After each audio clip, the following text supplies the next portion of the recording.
নারায়ে তাকবীর আল্লাহু আকবার বললেই সমস্ত মুসলিম জনগোষ্ঠী এক হয়ে যেতে পারে, সেই স্লোগানকে কখনো রাজনৈতিক বলা হয় না, বলা হয় না, এটা ধর্মীয় পবিত্র আল্লাহর নাম।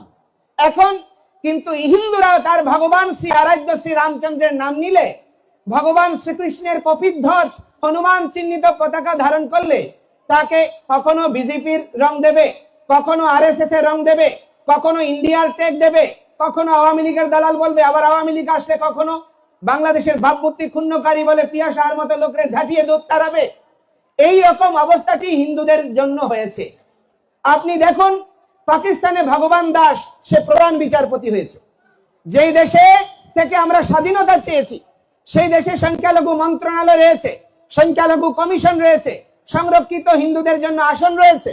কিন্তু দুর্ভাগ্য আমরা এমন দেশ স্বাধীন করলাম যে দেশে আমাদের স্বাধীনতা আমাদেরকে এইসব কিছু তো দেয় নাই, বাংলাদেশি পরিচয় দিয়ে আমাদের কাছ থেকে সবকিছু কেড়ে নিয়েছে।